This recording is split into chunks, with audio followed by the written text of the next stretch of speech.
Le berger et le dragon. Il y avait une fois un berger qui gardait ses moutons sur la montagne. C'était en automne, au temps où les serpents vont dormir dans la terre.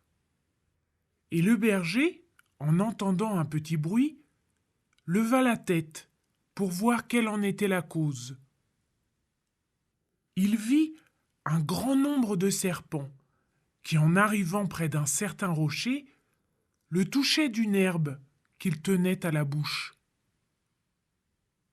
Au moment où l'herbe touchait le rocher s'ouvrait et les serpents entraient ainsi, l'un après l'autre, dans la montagne.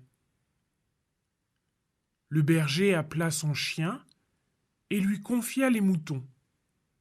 Il cueillit ensuite un brin d'herbe pour toucher le rocher. Le rocher s'ouvrit et le berger entra dans une grotte, dont les murs étaient couverts d'or, d'argent et de pierres précieuses. Au centre de la grotte, il y avait un trône, et sur ce trône, il y avait un serpent, immense. Tous les autres serpents, groupés autour de lui, dormaient comme lui. Le berger examina la grotte, regarda les serpents, et quand il eut tout vu, il voulut partir. Mais le rocher était fermé. Comme il ne pouvait pas sortir, il s'enveloppa dans son manteau, se coucha à terre et dormit, comme les serpents. Il se réveilla seulement quand il entendit un bruit étrange. Et quand il ouvrit les yeux, il vit que tous les serpents étaient réveillés. Ils étaient groupés autour du trône, et ils demandaient tous à la fois « Est-il temps, ô mon roi, est-il temps ?» Le roi des serpents resta immobile encore quelques minutes, puis il dit « Il est temps ». En disant ces mots, il descendit de son trône et se dirigea vers le rocher, suivi de tous les autres serpents. Arrivé au rocher, le roi le toucha. Le rocher s'ouvrit et les serpents sortirent tous, suivis de leur roi. Mais quand le berger voulut sortir aussi, le rocher se referma. « Roi des serpents, laissez-moi sortir !» cria le berger de toutes ses forces. « Non, non, » dit le roi. « Restez là, mon ami. »« Mais j'ai assez dormi, » dit le berger. « Mon troupeau m'attend, laissez-moi sortir. »« Je vous laisserai sortir, seulement à condition que vous juriez solennellement que vous ne révélerez à personne où vous avez dormi, ni comment vous êtes entré dans la grotte aux serpents, » dit le roi. Le berger jura 3 fois. Le rocher s'ouvrit et il se trouva sur la montagne. Mais quel changement! Ce n'était plus l'automne, c'était le printemps. Le berger pensa à sa femme et descendit la montagne aussi vite que possible, car il avait peur d'être grondé parce qu'il était resté si longtemps absent.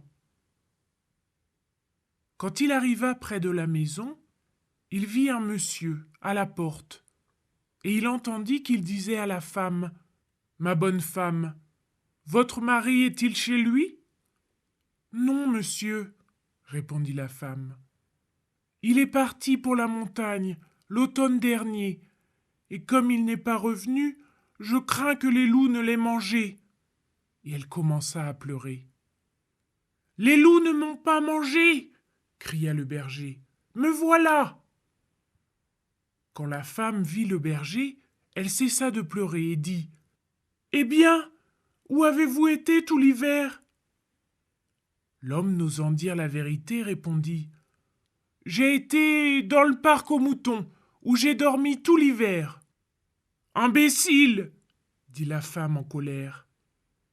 Le beau monsieur dit « Allons donc, berger, ce n'est pas vrai, ce que vous dites là. Si vous me dites où vous avez passé l'hiver, je vous donnerai une grande somme d'argent. » Tourmenté par sa femme et par le beau monsieur, le berger raconta enfin tout ce qui lui était arrivé. Le beau monsieur, qui était magicien, le força alors à le conduire à la montagne et à ouvrir le rocher en le touchant avec l'herbe merveilleuse. Quand le rocher fut ouvert, le magicien prit son livre et commença à lire. Tout à coup, on entendit un bruit terrible et un dragon sortit. Ce dragon était le vieux serpent, le roi. Il était furieux contre le berger, qui avait révélé le secret de la grotte au serpent. Le magicien donna vite une corde au berger, en disant « Jetez-lui ce licol au cou !» Le pauvre berger obéit malgré lui, et tout à coup, il se trouva assis sur le dos du dragon, qui volait rapidement par-dessus les montagnes et les mers. Le pauvre berger était très effrayé, car le dragon allait toujours plus vite et montait toujours plus haut. Enfin, le berger aperçut une petite alouette et lui cria « Alouette, chère petite alouette, allez, je vous en prie, auprès du Père céleste. Racontez-lui mes peines. Dites-lui qu'un pauvre berger lui souhaite le bonjour et qu'il le prie de le secourir. » L'alouette fit la commission du berger. Le Père éternel eut compassion du pauvre homme. Il écrivit un mot, en lettres d'or, sur une feuille qu'il cueillit d'un arbre dans le paradis. Il donna cette feuille à l'alouette et lui ordonna de la laisser tomber sur la tête du dragon. L'alouette s'envola, laissa tomber la feuille sur la tête du dragon, et à l'instant même, le dragon et le berger tombèrent à terre.